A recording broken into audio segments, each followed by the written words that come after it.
여러분 안녕하세요. 산소처럼 신선한 산업통상자원부의 소통 채널 산소통. 이 프로그램의 진행을 맡고 있는 산업통상자원부 온라인 대변인 최효환입니다.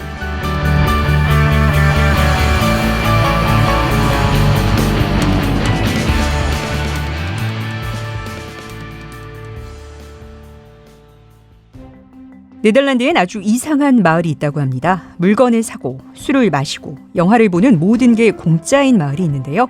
단 중증 치매 어르신들에게만 무료라고 합니다.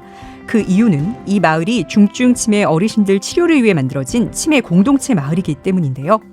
의사나 요양원 직원들이 영화관 직원, 술집 점원으로 변장해서 치매 노인들의 일상생활을 몰래 돕는다고 합니다. 이 마을은 치매 환자도 일상을 즐길 권리와 자유로운 공간을 누릴 권리가 있다는 생각으로 설립되어 일상생활을 통해 치매 환자들을 돌보고 치료해 준다고 하는데요. 어쩌면 남의 나라 이야기가 아니란 생각도 듭니다. 우리나라도 현재 80만 명 이상의 치매 환자가 있는 걸로 조사됐고 당장 네덜란드처럼 하긴 힘들어도 이제 새로운 시각과 관점에서 치매 환자를 치료하고 케어해드려야 할 때입니다. 그러기 위해선 정확한 정보, 체계적인 시스템 그리고 데이터가 필요합니다. 그래서 우리나라 치매 치료 기술이 어디까지 왔는지 알 수 있는 산업 발전에 대해 이야기 나누려고 합니다. 그래서 네 분 모셨는데요. 산업통상자원부 국가기술표준원 표준정책과 오광혜 과장님, 아이메디신 강승한 대표님, 신촌 세브란스병원 신경과 예병석 교수님, 그리고 방송인 크리스 존스님 모셨습니다. 안녕하세요. 안녕하세요. 네. 반갑습니다. 코로나가 한창인 와중에도 이렇게 모여주셔서 너무 감사하고요. 다들 지금 저희 방송하기 전에 깨끗이 손을 씻고 그럼요. 네네. 개인 위생을 철저히 하고 지금 방송을 시작하고 있습니다. 국가기술표준원, 산업통상자원부의 국가기술표준원 그러면 사실 저도 그러니까 산업통상자원부에서 일하고 있지만 잘 모릅니다. 굉장히 또 전문적인 업무를 담당하는 곳이기도 해요. 과장님, 그 국가기술표준원은 산소통에서 몇 번 잠깐 소개는 했었는데요. 국가기술표준원이라는 곳이 어떤 일을 하고 또 그 안에서 지금 과장을 맡고 계신 표준정책과 이곳은 어떤 일을 하는 곳인가요? 네. 국가기술표준원은 크게 네 가지 책무를 갖다 맡고 있어요. 네네. 첫 번째가 국가표준. 네. 국가표준을 갖다 다루고요. 네. 그다음에 두 번째는 안전, 제품 안전. 네. 국민들의 그 화재나 감전. 네. 그다음에 화학물질로부터의 네. 그런 위해 이걸 막기 위한 제품 안전에 대한 관리를 하고 있고요. 그리고 시험 인증 제도를 갖다가 총괄하고 있습니다. 그리고 기술 규제 해소. 법무처에 있는 기술 규제 해소를 위해서 전담 부서가 있습니다. 그래서 네 가지 기능을 가지고 있고요. 예. 그 표준 정책과 하면 산업부에서는 산업정책과가 이제 산업부의 총괄과로 하죠. 그러고 있는 것처럼 국가기술표준원에서의 그 1번과는 총괄과는 그 표준정책과고요.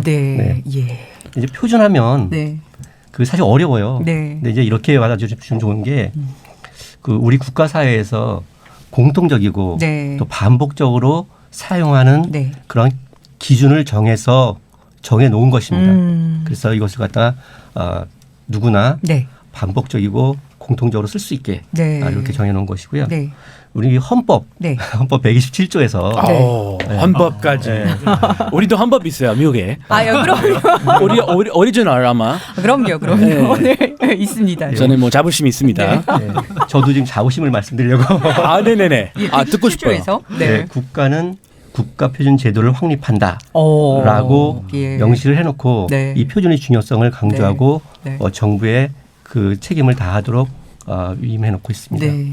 그래서 이렇게 표준이 중요한데요.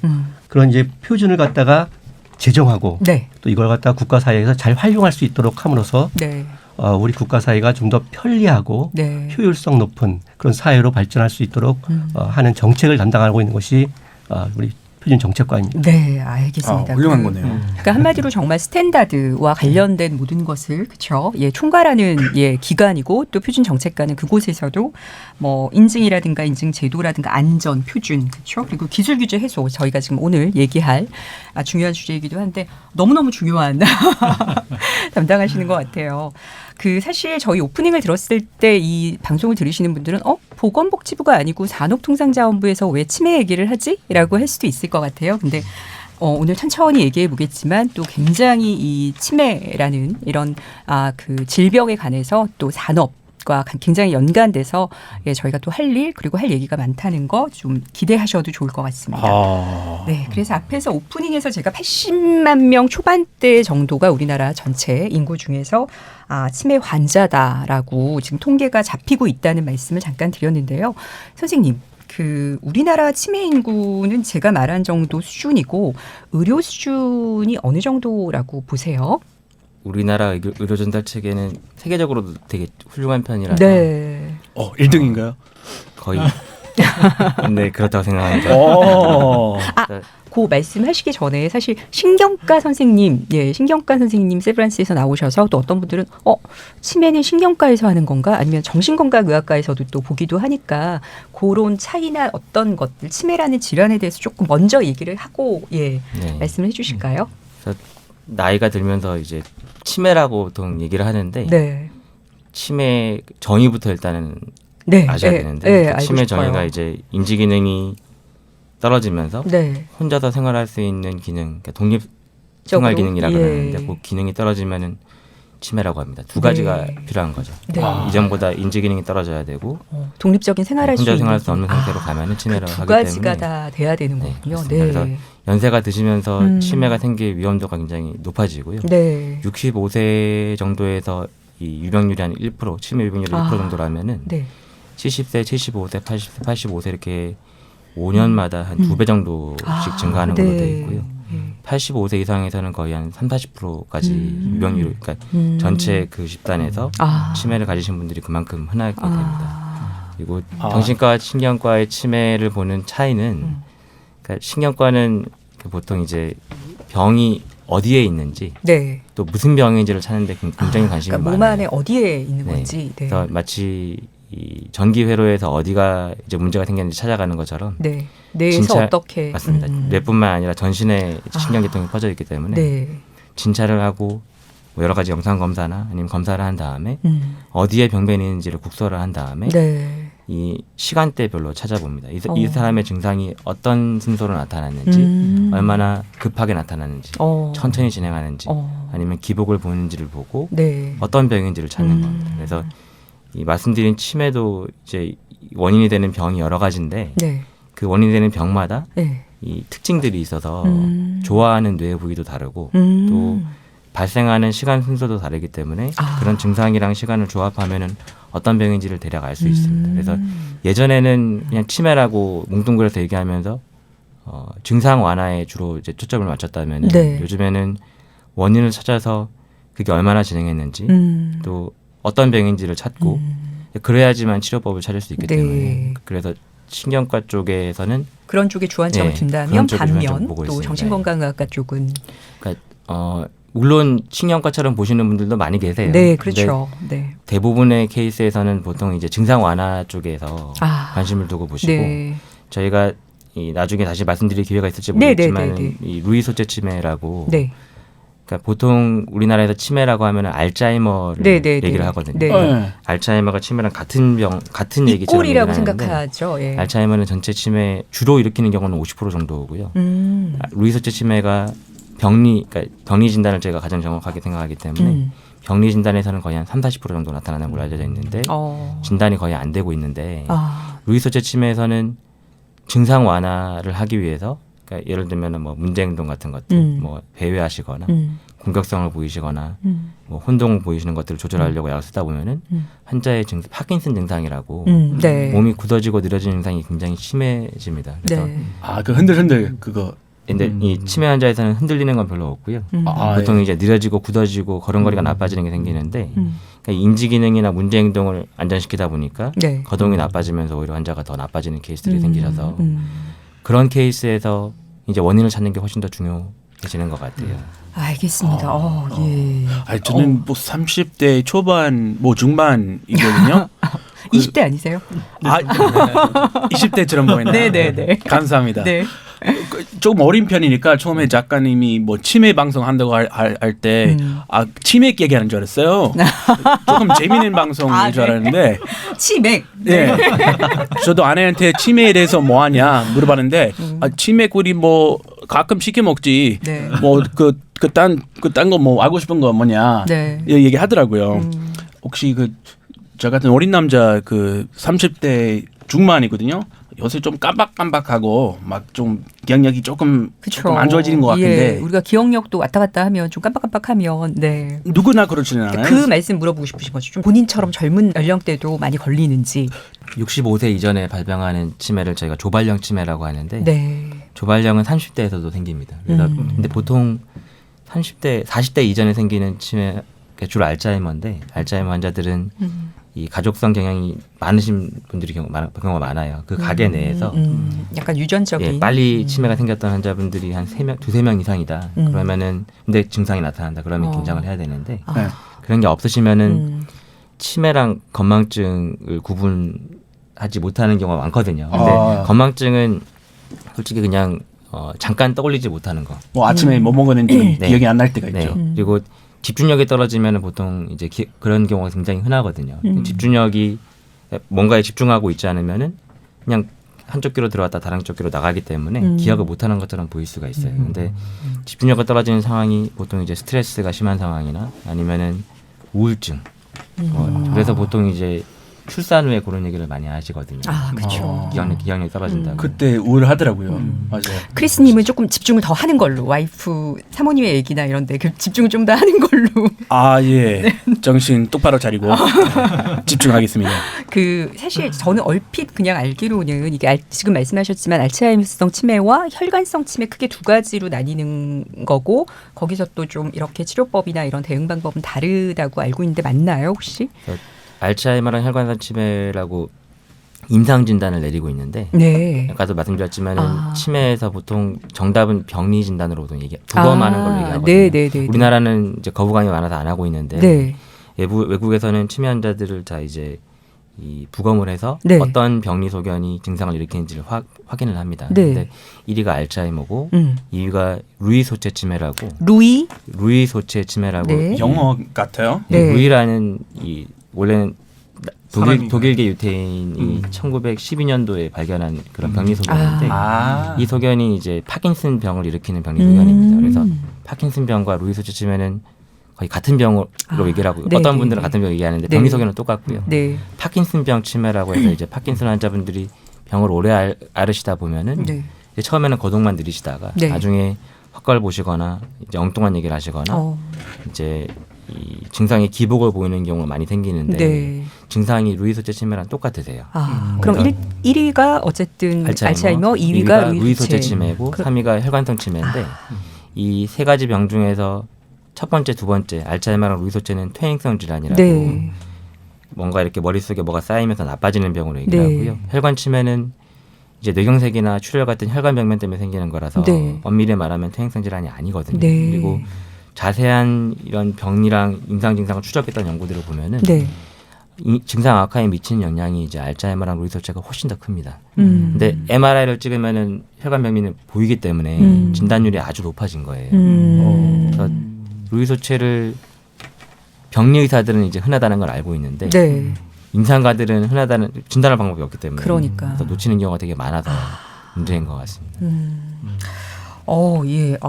짧은 시간에 지금 저희 너무나 지금 치매에 대해서 너무 많이 알고 있어요. 네, 너무 그러게요. 알츠하이머즈랑 치매만 두 가지만 알고 있었는데 엄청 많군요. 그래서 사실 저희가 오늘 지금 모여서 아주 집중적으로 얘기할 게 또 이 치매의 전 단계라고 할 수 있는 경도 인지 장애에 관해서 조금 얘기를 길게 나눌 건데 그러면 사람들이 저는 사실 저희 어머니가 한 70대 후반이신데 경도 인지 장애세요.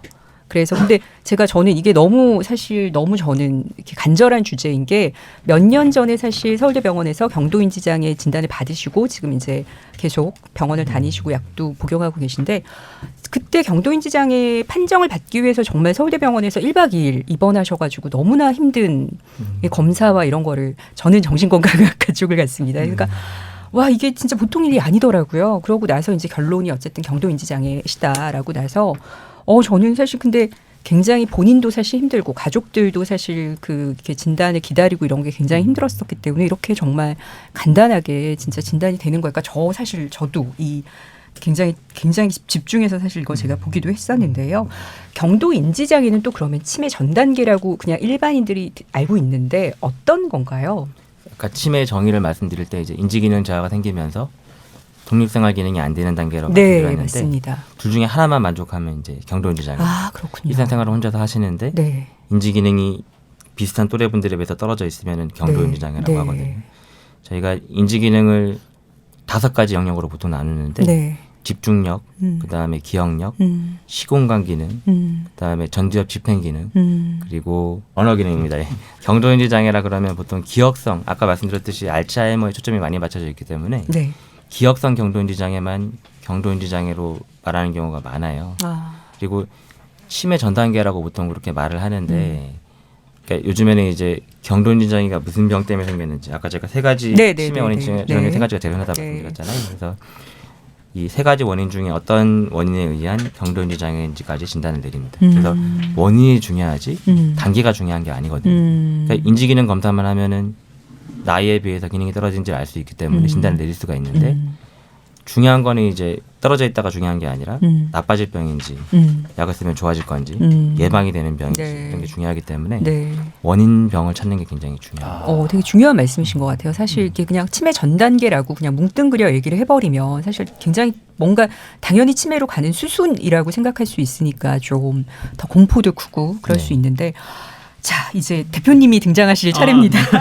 안녕하십니까. 이런 사실 지금 저희가 조금 얘기를 해봤지만 사실 지금 저는 크리스 말도 너무 공감이 갔어요. 사실 30대 초반이신데도 불구하고 사실 치매가 남의 일 같지 않고 뭔가 기억력이 깜빡깜빡하면 무섭잖아요. 그건 맨날 그렇잖아요. 그러니까. 뭐 깜빡하거나. 그거는 사실 오 과장님이나 사실 다 마찬가지예요. 그래서 사실 그런 두려움이 누구나 사실 있는 거거든요. 그래서 근데 인공지능 AI와 데이터를 활용해서 치매 가능성, 그러니까 경도인지 장애 상태를 어쨌든 그 10분 만에 진단할 수 있는 기술이라는 건 사실 저는 굉장히 놀랍고 또 의미가 있다고 생각해요. 10분 만에? 네. 아 진짜요? 10분 정도 걸려요. 10분 정도 통상 정도 걸려요. 그런 거 성공적으로 이미 개발했다고요? 대표님 어떻게 뇌파 분석만으로 이게 가능하죠? 네, 어떤 거죠? 이게 기술이라는 게? 이게 이제 앞서서 예병석 교수님께서 말씀하셨듯이 치매라고 하는 것의 원인들이 결국은 퇴행성 질환, 그러니까 꾸준히 뇌에 노폐물질이 쌓여가지고 신경회로들이 녹이 슬고 망가져서 그게 계속 가다가 임계치를 넘어서면은 인지기능 현저한 저하와 독립적 생활이 불가능한 정도까지 가잖아요. 근데 문제는 그거를 확실하게 진단하기 위해서는 사후 부검을 해야 되는데 환자 본인 입장에서는 다 병이 걸려서 죽은 다음에 부검하는 게 아무런 의미가 없잖아요. 더 나빠지기 전에 진행되는 초기에 알아야 되는데 이게 이제 부검을 하지 않더라도 뇌 회로가 망가지고 뇌 기능이 떨어지게 되면은 그 뇌에서 여러 가지 신호적 변화가 나타납니다. 뇌파라고 하는 것은 뇌 신경계의 활성도에 의해서 나타나는 패턴들인데 전기적 신호인데 그 패턴을 분석하게 되면은 건강한 뇌와 퇴행성 변화가 심화되는 그 단계에서 나타나는 뇌파의 패턴의 변화가 구분이 됩니다. 근데 그 구분이 되는 정도가 사람이 그냥 뇌파의 파형을 눈으로 봐가지고는 사실상 구분하기가 어렵거든요. 그래서 그것을 여러 가지 이제 공학적 신호 분석 기법을 활용해가지고 다양한 그 속성을 뽑아내게 되고 그것을 요즘 이제 유행하는 그런 머신러닝이라든지 딥러닝 같은 기법을 이용을 해서 프로파일링을 하게 되면은 그 미세한 변화들을 사람이 눈으로 보지 못하지만 수치화시키고 그다음에 이것을 이제 이미지로 변환시키고 또 그것을 더 나가서는 이제 기계 학습을 해서 그 점수를 내고 분류를 하게 되는 거죠. 아, 복잡하네요. 예, 복잡하기는 한데 비싼 걸 찍어야 되는 거죠. 병원 가서 비싼 걸 찍어야 되는 거죠. 근데 이제 다행히 뇌파 검사가 그렇게 비싸지가 않아요. 왜냐하면은 이제 MRI라든가 또 뇌에 쌓여 있는 그 독성 물질을 찍는 요즘 최신 기법을 뭐 페트 검사라고도 하는데 그런 검사는 굉장히 고가고 또 이제 그런 3차 병원 같은 데 가서 검사를 받아야 되는데 뇌파는 장비가 굉장히 저렴하고 저렴해요. 네, 그래서 측정해서 얻어진 신호를 저희 클라우드 시스템에서 분석을 하기 때문에 빠른 시간 내에 그것을 안정적으로 분석을 해서 결과를 보여드릴 수가 있습니다. 선생님, 이런 기술에 대해서 의학자로서는 어떻게 보세요? 지금 뇌파 검사는 원래 뇌전증이라고 네. 경기라고 들어보셨죠? 예, 저 경기를 어렸을 때 많이 했어요. 진단할 때 하는 검사인데 저는 뇌파 검사가 이제 MRI나 펫 같은 검사랑 거의 비슷한 검사라고 생각을 합니다. 네. 기능을 네. 반영하는 검사고 펫 중에서도 기능을 보는 검사들이 있거든요. 네. 근데 차이가 나는 점은 이제 시간별로 1시간 정도 길게 찍을 수도 있기 때문에 네. 이 시간 해상도가 굉장히 좋습니다. 그래서 네. 이 뇌의 특정 부위들이 어떻게 같이 기능이 변하는지를 볼 수 있기 때문에 정보의 양이 굉장히 많아요. 그러니까 물론 공간 해상도는 MRI나 펫보다 많이 떨어지지만 시간 해상도가 굉장히 높기 때문에 활용할 수 있는 여지가 많고요. 이미 신경과에서 뇌전증을 진단하기 위해서 쓰던 그런 바이오마커이기 때문에 저희는 굉장히 익숙한데 효율적으로 그러니까 비용이 펫 검사에 비해서 훨씬 낮기 때문에 그쵸. 만약에 이게 병의 감별 진단이나 모니터링에 사용될 수 있다 그러면 굉장히 좋은 바이오마커가 될 것 같습니다. 그리고 문제는 모든 검사에서는 이제 민감도와 특이도가 있기 때문에 네. 그러니까 그 말은 병이 있는데 실제로 병이 있는 걸 찾아내는 확률이랑 네. 병이 없는데 없다고 할 확률. 그러니까 반대로 말하면은 이 검사를 했을 때 없다고 얘기했는데 실제로 병이 없을 확률 이게 되게 굉장히 중요합니다. 네. 그런데 이 스크리닝하는 마커로는 최대한 민감도를 높여서 그러니까 병이 있는 사람들을 최대한 놓치지 않게 하는 게 중요한데 네. 감별 진단하는 마커들은 정확도가 낮으면 안 되거든요. 네. 없다고 했으면 확실히 없어야 되기 때문에 그런 어디에 초점을 맞출지가 중요하고요. 뇌파 검사는 제가 생각하기에는 민감도를 높일 수 있는 마커로 사용하는 게 저는 맞다고 생각합니다. 왜냐하면은 실제로 뇌에 이런 퇴행성 질환을 보는 단백질을 보는 검사가 아니기 때문에 네. 활용 정도에 따라서는 굉장히 의료계에서도 그리고 이 국민 건강을 위해서도 활용될 여지가 되게 많다고 생각을 해요. 네, 어쨌든 매우 긍정적인 시도이고 또 좋게 보시는 거죠. 네. 예. 저 최근에 죄송한데 그 자라면서 바로 맞은편 살던 그 부부 있는데 굉장히 친하게 지냈어요. 그냥 한 3년 전에 제가 한국에 살고 있는데 3년 전에 저 아줌마가 그 치매 진단 치매 진단 못 받았고 그냥 그 증상이 보이기 시작한 거예요. 교수님이시고 머리 굉장히 좋으시고 말씀 엄청 잘하시는 분이었는데 갑자기 대화 막 1시간 동안 하는데 입을 한 2번 요럴까 말까 하고 그냥 계속 끄덕끄덕 하시는데 말 없어졌어요. 말수가. 그래서 거기서 페트 스캔 같은 거 그거 확실히 찍어야 진단 확실히 나오는데 그 미국 같으면 페트 스캔 뭐 수백만 원이 든다고. 그렇죠. 우리나라도 사실 뭐 MRI가 엄청 뭐 고가이기 때문에 그 무슨 연구 대상이 아니면 찍기가 힘들다고 일반인이면은 그래서 진단도 받기도 힘들고 치료도 받기 엄청 힘들다고 그 남편분이 지금 그리고 이 병에 대한 뭐 편견도 있고 한마디도 안 하셨어요 우리한테. 근데 증상이 뻔히 보이니까 정말 뭔가 심각하구나. 그렇죠. 뒤늦게 치매라고 우리 알았고 정말 그 큰 충격 받았어요. 맞아요. 이렇게 지금 말씀하신 것처럼 어쨌든 뭐 훌륭한 기술 뭐 이런 게 나왔다 하더라도 또 임상에 적용을 하려고 하면 제가 보기에 이거는 가장 중요한 거는 뭔가 좀 그 원소스가 되는 데이터들이 좀 원활하게 지금 기업 입장에선 쓸 수 있어야 될 것 같은데 그래서 오 과장님이 나와주신 거죠. 이번에 산업통상자원부에서 어떻게 또 이 지금 상황에서 도움이 됐던 건가요? 참조 표준 데이터가 중요한 역할을 한 것 같은데. 실제로 이제 어떤 검사에 나오는 수치가 있잖아요. 예를 들면 혈압을 측정했는데 130에 뭐 85다 이렇게 수치가 나왔을 때 그 수치가 건강인에 비해서 높은지 낮은지를 알려면은 일반인 사람들의 평균적인 혈압과 그 표준 편차라고 하는 걸 알아야 그 수치가 정상인지 아니면은 높은 수치인지 낮은 수치인지를 비교해서 알 수가 있잖아요.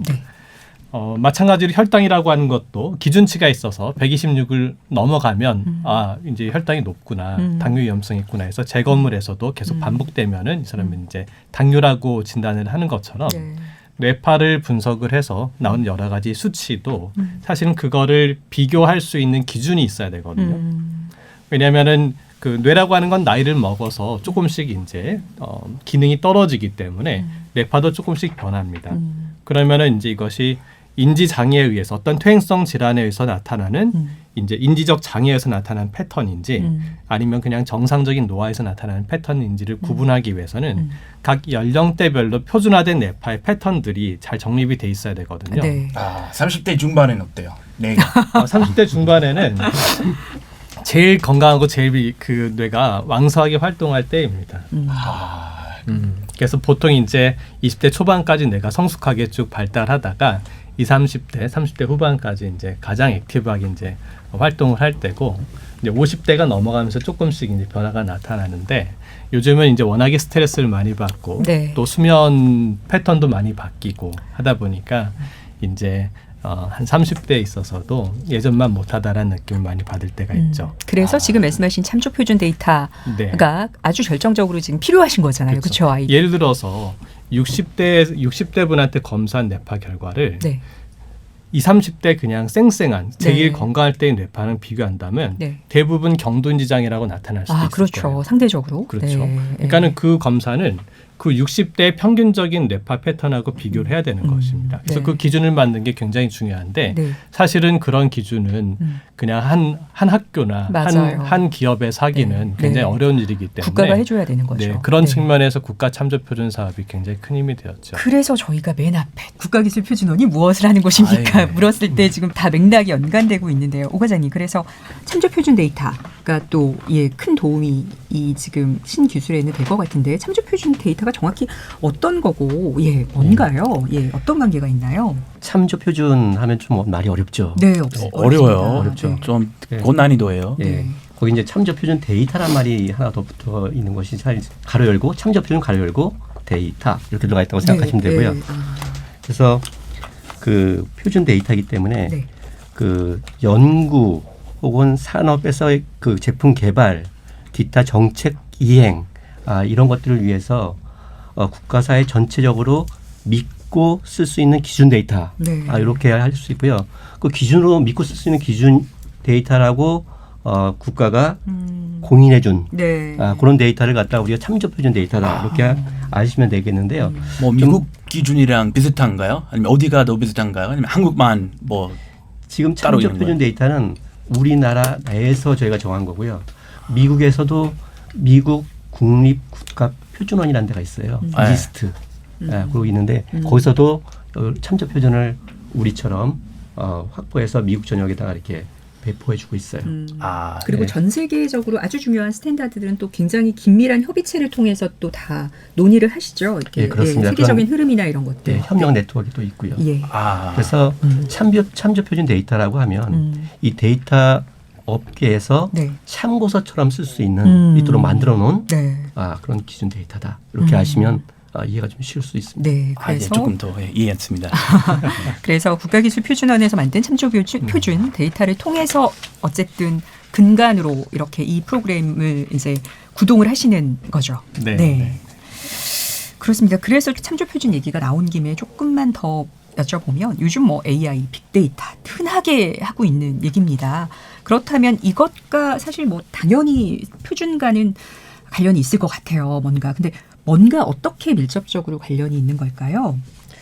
예, 흔히 이제 요즘에 그 빅데이터 이렇게 얘기를 하는데 많이 회자되고 있잖아요. 네. 대세예요. 대세예요. 네. 참조 표준도 데이터를 많이 모아놓은 하나의 빅데이터는 빅데이터입니다. 그렇겠죠. 네, 같은데 네. 뭐가 다르냐면요. 네. 데이터 중에서 이 데이터를 믿고 쓸 수 있냐, 정확하냐, 그러니까 즉 신뢰도하고 정확도를 보장할 수 있느냐 네. 이거고요. 그러면 데이터를 처음 발굴할 때부터 네. 이 신뢰도와 정확도를 보장하기 위해서 데이터를 측정하고 수집하는 절차, 네. 방법, 인력, 장비, 네. 환경 네. 이런 것들을 잘 정리해 놓고 그것들을 갖다가 데이터 수집하는 원칙에 따라서 네. 데이터를 모아서 만든 잘 정제된 그 데이터라는 것이 차이점입니다. 예. 그건 무슨 말씀이시죠? 네. 죄송합니다. 데이터를 모을 때부터도 정확한 기기에서 전문가로부터 데이터를 모으고요. 모은 다음에도 이것이 제대로 모아졌는지 믿을 수 있는지를 다시 한번 확인 검사해서 인증을 받은 네. 철저하게 확인하는 거죠. 네, 그렇습니다. 재확인해서. 아주 고퀄리티의 빅데이터라고 생각하면 되는 거예요. 믿을 수 있는. 그러니까 네, 믿고 간다. 약간 비유를 들자면 네. 이렇게 그 우리가 요즘 이제 신도시를 개발할 때 네. 처음부터 기획을 해서 딱 그 이제 구간을 나눠서 여기는 뭐 상업용지, 여기는 뭐 주택, 그다음에 도로망의 상하수도 먼저 쫙 깐 상태에서 계획적으로 이제 그 지역을 발전시키는 거랑 그다음에 아무런 계획이 없이 그냥 막 난개발로 이 사람은 이 건물 짓고 저 사람은 저 건물 짓고 막 그렇게 이제 우후죽순식으로 개발한 다음에 그걸 도시를 정비하려면 엄청 힘들잖아요. 그렇죠. 그러니까 이제 빅데이터라고 하는 것은 그냥 막 처음에 계획 없이 그냥 자연 발생적으로 우후죽순으로 이제 쌓인 데이터가 굉장히 빠르게 이제 그 쌓이니까 사이즈도 크고 그래서 그냥 빅데이터라고 얘기를 한 건데 참조표준이라고 하는 것은 처음부터 정확하게 이제 계획과 전략을 가지고서 하나씩 체계적으로 쌓아낸 데이터이기 때문에 그 고퀄리티라고 하는 측면이 있죠. 방향성도 있고 그렇죠. 한 걸음씩 한 걸음씩. 막 중구난방으로 많이 모아져 있는 게 아니라 이렇게 조금 카테고리를 나눠서 처음부터 명확히 보이게끔. 맞습니까? 네. 네, 그렇습니다. 맞습니다. 잘 정제된 데이터를 갖다 만든 것입니다. 그래서 고맙습니다. 어쨌든 빅데이터 시대의 국가 역할이라는 게 지금 정말 중요하구나라는 생각이 들어요. 그러니까 뭐 데이터를 많이 모을 수는 있지만 그것이 정말 가치가 있고 유용한지에 대해서는 또 판단 이런 것들은 또 국가가 해줘야 되는 부분이 아닌가 싶은데요. 그래서 이런 지금 말씀한 드린 고퀄리티의 빅데이터를 통해서 조금 적용돼서 조금 나아진 사례가 있다고 들었습니다. 어떤 게 있을까요? 네, 그 참조 표준을 활용해서 이렇게 사업한 그 사례를 갖다가 좀 들어보면, 그 반도체 재료에 대해서 재료에 대한 물성 데이터를 모은 참조 표준이 있는데, 그것은 반도체 공정 해석용 프로그램, 거기서 그걸 갖다 만들어서 사업화에 성공한 그런 업체가 있습니다. 이 업체는 국내의 반도체 S 업체. 그리고 S 제가 아는 그 S. S. S가 많습니다. 바빴는데 얘기해도 되지 않습니까? 얘기해도 되지 않을까요? 크리스, 빅데이터는 한 번 더 방송을 해야 될 것 같아요. 너무 내용이 많아서 그때 또 다 우리가 밝히는 거 어떨까요? 오늘은 치매가 주인공이니까. 참조 표준 데이터가 어쨌든 지금 말씀하신 치매, 그러니까 경도인지 장애를 진단하는 데 굉장히 큰 도움이 됐던 것 같고요. 이번 기술에서는 혹시 또 다른 것들이 좀 더 필요한 게 있을까요? 지금 요 관련해서? 네. 사실 이제 참조 표준은 굉장히 전략적으로 그 기획돼서 제작 생산된, 측정 생산된 그런 데이터인데, 이거는 이제 이 자체로서 그 가치가 있다기보다는 이제 실질적으로 임상에 활용이 돼야 되거든요. 그죠. 수요처에. 그러면은 궁극적으로는 어떤 질병을 조기에 선별한다든지 간별하는데 이제 활용이 돼야 되는데, 그러려면은 이제 그 비교 동등성이라고 하는 측면이 있습니다. 그러니까 참조 표준이라고 하는 뇌파 데이터가 이렇게 잘 이렇게 마련이 돼 있으면 그 병원에서 측정 데이터가 환자들한테서 측정이 될 때도 그 비교 가능한 동일한 선상에서 동일한 방법과 또 일정한 표준 방법 내에서의 장비들 그런 장비도 퀄리티가 이제 컨트롤이 돼야 되고 그렇게 측정이 되었을 때 가장 최상의 성능을 낼 수가 있거든요. 근데 이제 지금은 병원에서 실제로 환자들한테 측정될 때는 측정 장비도 다양한 회사 장비를 쓰게 되고 그 장비에서 데이터를 측정할 때도 그 기술적으로 측정 방식도 조금씩 차이가 납니다. 비교 동등성 측면에서 굉장히 지금 어려움이 많겠네요. 그래서 이제 그런 것들을 저희가 이제 조금 더 계속 전문가분들이랑 같이 커뮤니케이션을 하면서 환자를 진료하고 측정을 할 때도 가급적이면 표준화된 측정 프로토콜을 가지고서 측정을 하는 걸로 했을 때 가장 그 비교 동등성이 확보가 될 수가 있는 거죠. 지금 들으시는 분도 그렇고 크리스도 그렇고 저도 마찬가지죠. 너무 어렵긴 해요. 그죠? 너무 어려워서 일단 아주 고기술 같긴 한데 뭔지 모르겠어요. 그래요? 그냥 한국이 뭐 좋은 기술이 있다. 한국의 IT 기술이 높아서 미국보다 좋은가요? 미국보다 좋은가요? 그거는 그 얘기 좀 이따 할 겁니다. 그거는 제가 궁금합니다. 경쟁, 우리 경쟁사니까. 일반 사람들도 일반 청취자들도 상당히 요즘은 수준이 높아서 뭐 잘 이해하실 수 있어요. 뭐 잘 이해 못하면 바로 스마트폰에서 검색해서 다 알아보시니까. 저희가 지금 너무 조금 고난이도의 어려운 얘기들을 해서 잠깐 쉬어가는 코너로 퀴즈 한번 해보고. 좋습니다. 조금 해보고. 저 이거 너무 궁금해요. 치매는 남자보다 여성이 더 잘 걸린다. 맞습니다. 크리스는 O. 제가 아는 치매 걸리시는 분들이 네, 다 여자예요? 다 여자들. 다 뭐 여기는 사실 뭐 아실 것 같지만 오 과장님. 저는 아닐 것 같은 생각이 들어요. 아닐 것 같으세요? 남자가 뭐예요? 더 많이 걸릴 것 같은데요. 아니 그거 남자 스트레스를 많이 받은. 저희도 할머니가 오래 사셨고 네. 남자들 빨리 죽으니까. 네, 저희 할아버지는 60대에 돌아가셨어요. 옛날에. 더 잘 걸리는 거. 네. 네, 그러니까 그걸 얘기할 수가 없어요. 네. 두 분은 뭐 잘 아실 것 같고. 수명 차이 때문에. 근데 뭐 실제로 치매는 여자분들이 더 많이 걸리는 것 같습니다. 정답을 말씀하시면 어떡해요. 나 물어본 건데. 오케이. 이거는 그러면 편집. 아니요. 예. 건강해 보이세요. 예. 이 교수님 맞나요? 어떤가요? 여자 유병률이 더 높은 걸로 되어 있고요. 왜 그래요? 가설이긴 한데 네. 하나는 남자의 뇌가 여자 뇌보다 더 크거든요. 용적이 더 크군요. 뇌가 머리가 크고 병리소변이 쌓이면은 기능할 수 있는 뇌가 더 큰 사람이 유리한 거죠. 그렇겠죠, 당연히. 그죠. 뭔가 많이 이게 줄어들어도 남아 있으니까. 그렇다는 가설이 하나가 있고 교육 수준이 우리나라 같은 경우는 이제 차이가 많이 났었잖아요. 그래서 지금은 이제 격차가 줄었지만 분들이 격차가 줄고 있지만 지금 오시는 분들은 차이가 되게 많이 나세요. 그래서 교육 수준이 높을수록 이제 신경 회로 간에 밀접하게 연관성이 높아지기 때문에 많이 연결이 되기 때문에 뇌가 용적이 큰 거랑 비슷한 역할을 하게 됩니다. 그래서 덜 나빠진다는 얘기가 있고 또 다른 가설은 이제 에스트로겐이라고 여성 호르몬이 보호작용을 하고 있다가 이 갱년기 지나서 떨어지면서 급격하게 위험에 노출되기 때문에 위험도가 높아진다는. 근데 에스트로겐이 왜 보호작용을 하죠? 그건 정말 복잡한 얘기라서. 그러게요. 끝나고 강의 드리세요. 제가 따로 선생님을 뵙고 물어보겠습니다. 너무 복잡한. 문제 하나밖에 안. 아니요, 문제 하나 더 할 거예요. 하나 더 할게요. 부모님이 치매시면 자식도 치매에 걸릴 수 있다. 오 과장님. 아까 틀려가지고 긴장되는데요. 네. 저는 개연성이 있다고 생각돼요. 개연성이 있다. 네. 유전이. 그러니까 유전적인 영향이. 유전적인 거 확실히 있어요. 제가 아는 걸린 분이 엄마가 걸리셨어요. 그래서 있는 것 같아요. 전 유전성도 있긴 있는데 요즘은 또 생활 습관도 굉장히 중요할 것 같습니다. 정답을 말씀해 주시죠. 당연히 연관이 있는데 부모님이 치매를 알아줬으면 찾아오시는 분들이 되게 걱정하시는 분들이 되게 많으세요. 그리고 자녀분들도 걱정을 하시는데 이 가장 많은 사람들한테 영향을 주는 그 유전자는 아포이라고 65세예요? 두 분이 안 통하니까. 아포지단백이라고 이제 위험도가 한 3배에서 4배 정도 올라간 유전자가 있습니다. 그 유전자가 있으면 위험도가 올라가기만 하는데 있으면 무조건 걸리는 게 아니에요. 있으면 무조건 걸리는 유전자도 있는데 그런 유전자는 아까 말씀드렸듯이 가게 내에서 같은 집안 내에서 65세 이전에 생긴 치매 환자분이 한 3명 정도 있다. 그러면 그때 걱정하시는 게 맞고요.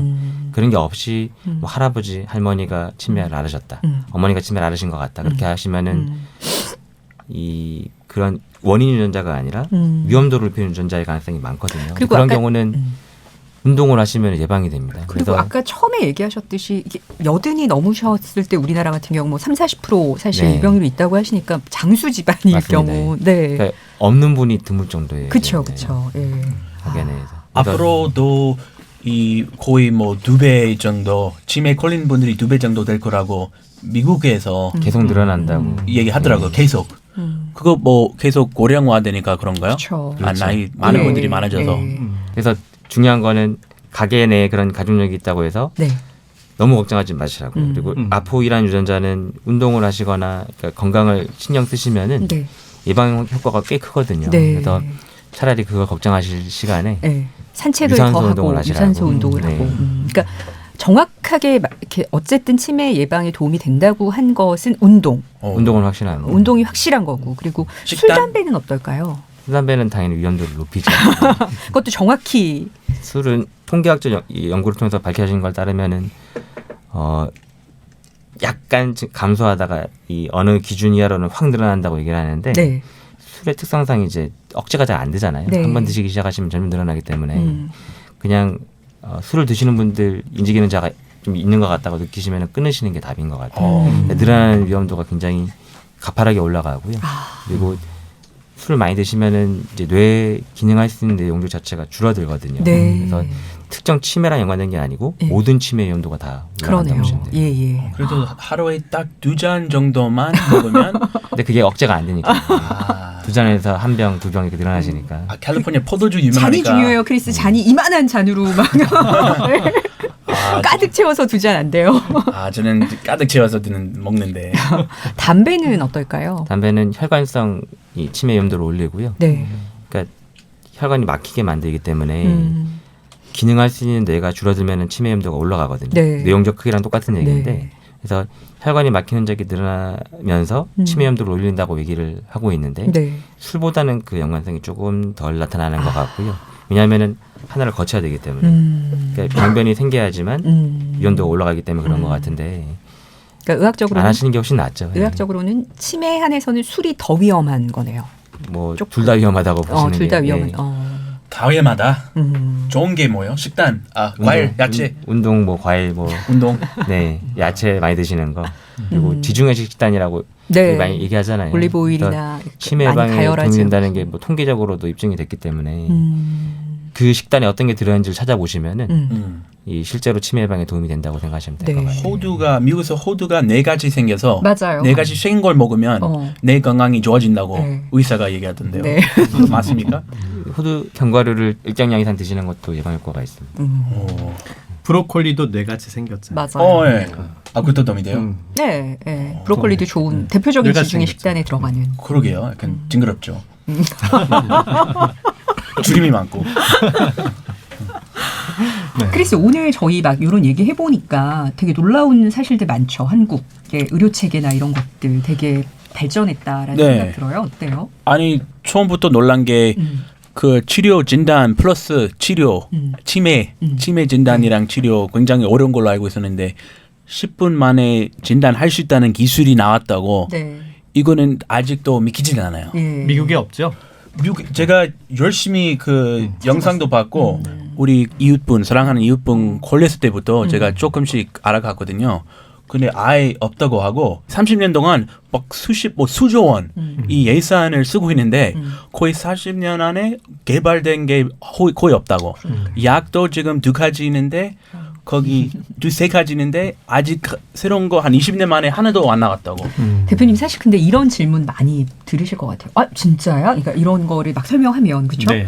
진짜 이게 가능해라는 것과 그럼 외국은 어떠냐 이게 어떤가요? 외국은 실제로 지금 유럽, 스페인이나 미국에서도 뇌파를 이용해서 그 이제 경도인지 장애나 치매를 알츠하이머 치매, 뭐 루이소체 치매 이런 것들을 감별하기 위한 연구들이 꾸준히 되어 왔었고 최근 네. 더 활발하게 되어 있거든요. 네. 그래서 상당히 논문도 많이 나오고 있는데 네. 이제 문제는 그것이 이제 실험실적 차원에서는 그것이 좋은 성적을 보여주고 있는데 이게 또 실제로 임상에 활용될 수 있는 정도의 범용적 기술, 상용화된 사례가 없다는 거예요. 그럼 이게 지금 세계 최초인 거네요?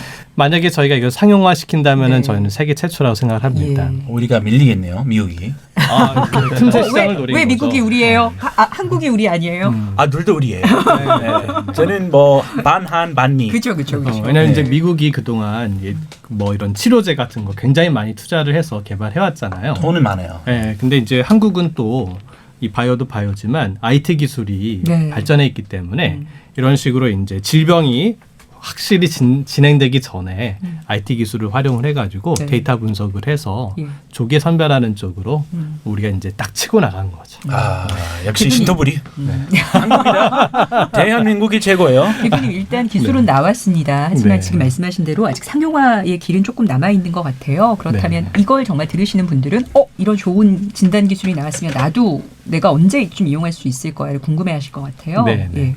일단 이제 작년에 저희 또 기술이 그 식약처의 네. 차세대 100대 의료기기에 네. 선정이 돼서 네. 작년에 이제 그 단독 소프트웨어만으로 단독 의료기기로 승인받기 위해서 임상 시험을 했고요. 네. 현재 그 결과가 양호하게 나와서 식약처에 이제 모든 그 서류가 접수가 되었습니다. 네. 그럼 쓰고 싶어요. 언제? 이제 그 공은 식약처로 넘어갔습니다. 식약처에서 충분히 잘 리뷰를 하셔가지고 그 국민들한테 적용해도 안전성에 문제가 없다라고 판단이 되시면 이제 절차에 따라서 이제 승인을 해주실 겁니다.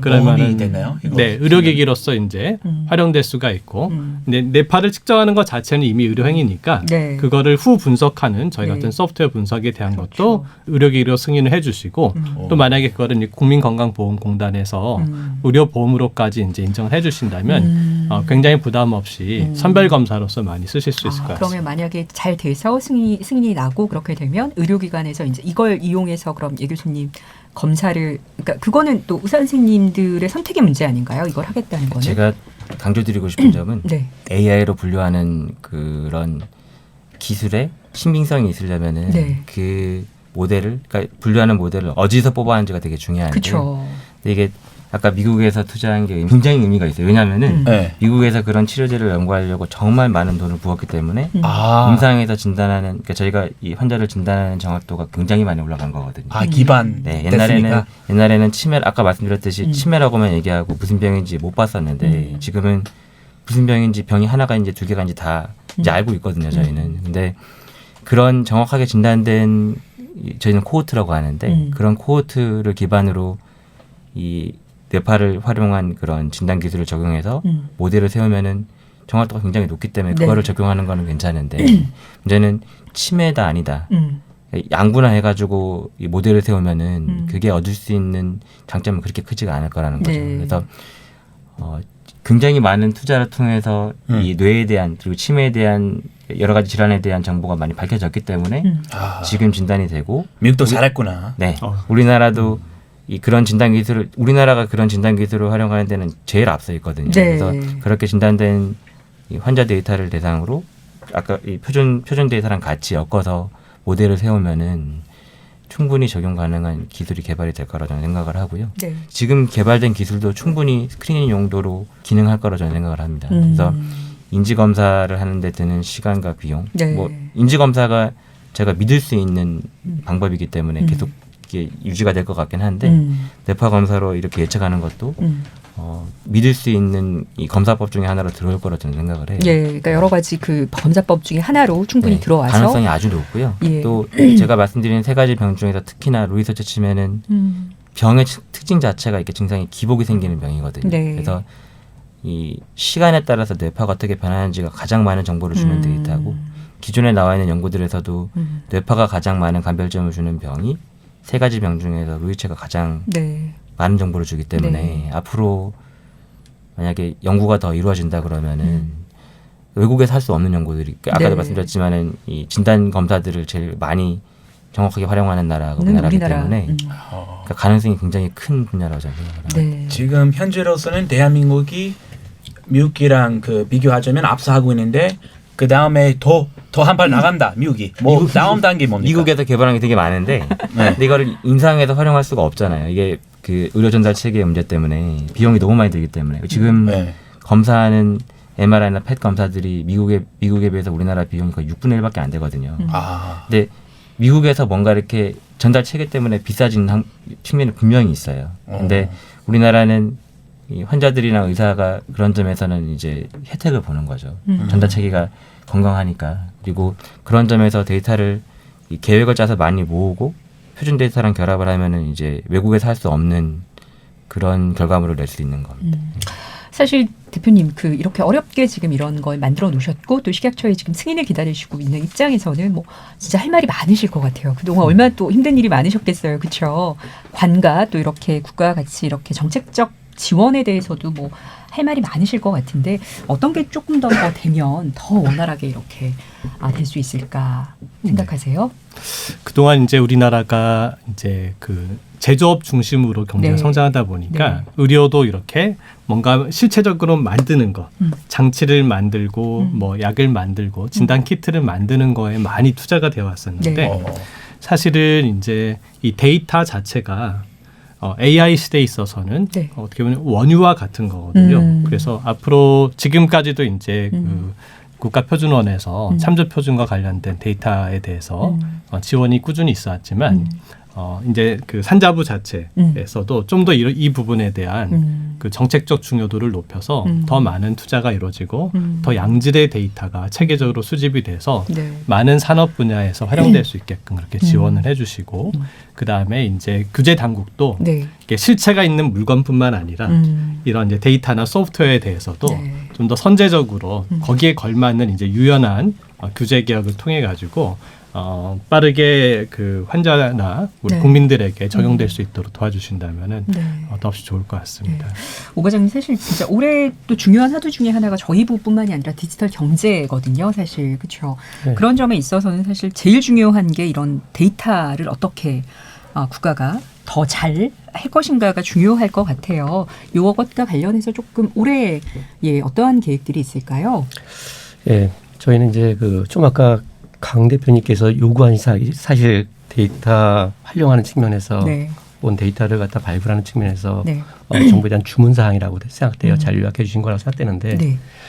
저희가 06년도부터 한 지금 15년째 네. 그 데이터를 갖다가 참접된 데이터를 갖다 발굴해서 국가적으로 사용될 수 있도록 이렇게 하고 있는데 네. 그 지원 규모와 그 데이터 센터 발굴하는 데이터를 발굴하는 센터가 수가 굉장히 작아요. 네. 지금 15년 동안 해서 36개 데이터 센터에 불과합니다. 네. 근데 우리 국가사회에서 기준으로 써야 될 데이터가 얼마나 많습니까? 네. 그래서 저희는 이제 그 데이터 센터 지정을 한 2, 3년 내에 네. 한 100개 정도 수준까지로 이렇게 올리려고 하고 있습니다. 네, 그 정도 생각하고 있고요. 네. 그리고 이제 그 데이터를 갖다가 발굴해서 실제로 데이터 발굴하는 이유는 활용하기 위해서거든요. 국가사에서 그렇죠. 활용. 네. 데이터를 갖다 발굴하더라도 데이터 센터가 발굴한 걸 갖다가 던져주면 그걸 잘 쓸 수 있냐 하면 그것도 아니거든요. 그래서 데이터를 발굴하는 데이터 센터하고 실제로 데이터를 갖다가 사용해서 사업화 혹은 다른 정책적 목적으로 쓰려는 그러한 기관하고 연계를 하는 연결고리를 잘 만들어 주려고 해요. 네. 그래서 저희가 그 데이터 활용 사업 그 연계 시스템도 저희가 구축해서 네. 또 이 그 데이터가 국가적으로 좀 정말로 기준 데이터가 효율적으로 사용되고 또 국가 발전이나 국민 편의에 도움이 될 수 있도록 이렇게 지원할 생각입니다. 잘했으면 좋겠습니다. 크리스 네. 오늘 해보니까 어때요? 일단 너무 재밌고 어려웠나요? 어떤가요? 뭐 많이 어려웠어요. 네. 어려운 부분도 많았고 네. 새로 알게 된 부분도 아주 신기하고 네. 재밌었고요. 네. 일단 미국이 하든 간에 뭐 미국이 하든 한국이 하든 같은 동맹국이니까 네. 누가 하더라도 이 뭐 치료 잘 됐으면 좋겠고 진단도 잘 됐으면 좋겠고 그리고 결국에는 그 치매 환자들 가족이 엄청 어려워하더라고요. 가족이나 네, 친구들이 맞아요. 그런 분들 조금 위로될 수 있게 좀 빨리 좀 발전됐으면 좋겠어요. 예. 그 완치법도 언제 안 나올까요? 완치시킬 수 있는 정말 치매 너무 무서운 병이에요. 그러니까요. 예. 예 선생님은 특히 늘 본인의 이렇게 아주 주요하게 진짜 논문을 쓰시는 주제이시기도 하지만 또 이렇게 또 얘기를 나눠보시니까 조금 생각이 많아지셨을 것 같아요. 오늘 어떠셨어요? 아주 좋았습니다. 어떻게 이 진단의 정확도를 높일 수 있을지 진단이 정확해야지 치료제도 잘 찾을 수가 있거든요. 그래서 정확하게 환자를 분류해서 그 원인에 따른 치료제를 제공하는 게 일단은 가장 현명한 방법이기 때문에 네. 근데 이 표준 데이터와 이제 뇌파 데이터를 활용하는 그런 방법이 치매 진단의 정확도를 높일 수 있는 굉장히 중요한 실마리라고 생각을 네. 하거든요. 그래서 좋은 계획인 것 같습니다. 네. 대표님 마지막으로 뭐 하시고 싶은? 네.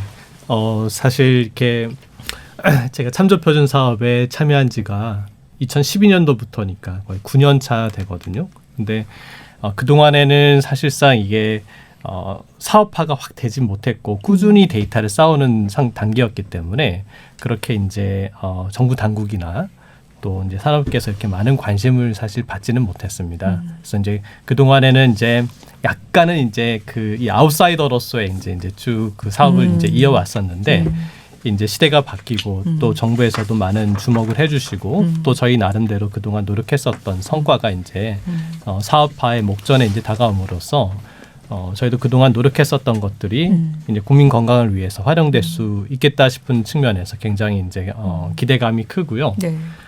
또 이런 걸 하나 하는 데 있어서는 이런 그 의료 전문가들, 네. 또 정부 정책 당국자들, 네. 그리고 또 이 경제에서 또 투자업계 네. 이런 데들이 다 같이 좀 더 새로운 기술과 새로운 그 어떤 미래 비전에 대해서 같이 좀 공감을 해주고 함께 참여해 주시는 그런 협업들이 잘 이루어진다면 더 빠르게 발전할 수 있을 것 같습니다. 좋은 시간이었습니다. 마지막으로 오 과장님 사실 이번에 굉장히 좀 뜻깊으셨을 것 같아요. 늘 사람들이 이렇게 오 과장님 하는 일 여쭤보면 다 어려워하시는데 아 이런 식으로 또 이렇게 국민들 도움이 되게 활용이 될 수 있구나라는 것도 본인도 생각이 많으셨을 것 같은데 어떠셨어요? 이 참저 표준하면 말도 어렵고 어렵고 네. 전부터 어려웠어요. 예. 또 데이터에 대한 표준하면 그 사실상 우선순위에서 좀 밀려온 네. 그러한 그 위치에 있었거든요 데이터가. 네. 요즘에 이제 그 AI가 네. 이제 화두에 오르면서 네. 데이터도 각광을 받고 있고 네. 또 실제로 우리 산업계에서도 그만 관심을 가지고 네. 또 그런 스타트업도 있고 네. 데이터를 활용한 기업들이 또 부상하고 있고 네. 또 이렇게 강 대표님처럼 실제로 사업화 하셔가지고 거의 성공화 단계까지 이제 이렇게 목전에 두신 네. 그런 것도 있고 해서 저희가 좀 홍보도 좀 제대로 네. 해볼 생각입니다. 네. 그래서 저도 미국에 가서 만약에 이 기술을 완벽하게 개발해서 미국이랑 나눠 쓰신다면 네. 제가 미국에 가서 홍보하겠습니다. 네. 나눠 주셔야죠. 네, 네 알겠습니다. 네. 그리고 저희가 그 이제 기본적으로 데이터 발굴에 대한 거, 데이터 활용을 위한 그 기업들이나 국민들에 대한 이제 기본적인 홍보는 뭐 기술 컨설팅이라든지 네. 대국민에서 팜플렛을 제공한다거나 보도자료라든가 그다음에 카드 뉴스 이렇게 잘 만들어서 이해를 높이는 건 기본적으로 하고요. 네. 저희가 특별히 하나는 더 그 데이터 유통 포탈을 해서 네. 생산자 데이터를 생산하는 네. 데이터 센터하고 네. 그걸 활용하고 싶어하는 기업들이 네. 다 같이 들어와서 서로 생산자 소비자를 갖다 연결시켜주는 포털, 정보 포털, 그다음 그 내에서 그걸 기반으로 해서 데이터에 대한 유통도 이루어지고 네. 데이터의 사업화도 이렇게 이루어질 수 있는 그러한 기회를 갖다 만들고자 합니다. 네. 아유 오늘 긴 시간 동안 너무 유익했습니다.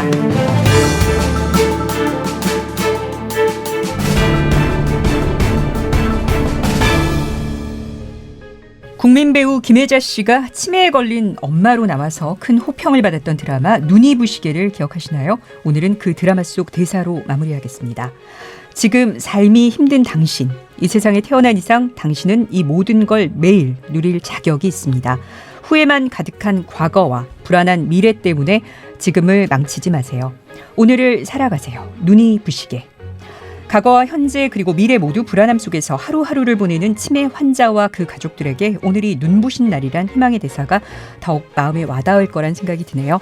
네 분과 함께해서 정말 눈부신 날이 더 빨리 올 거란 기대도 해봤습니다. 산업통상자원부 국가기술표준원 표준정책과의 오광일 과장님, 아이메디신 강승환 대표님, 신촌세브란스병원 신경과 예병석 교수님, 그리고 방송인 크리스 존스님 모두 너무 긴 시간 말씀 감사합니다. 지금까지 대한민국 산업통상자원 전문 팟캐스트 산소통 여기서 마치겠습니다. 청취해 주셔서 감사합니다. 다음 시간에 뵙겠습니다.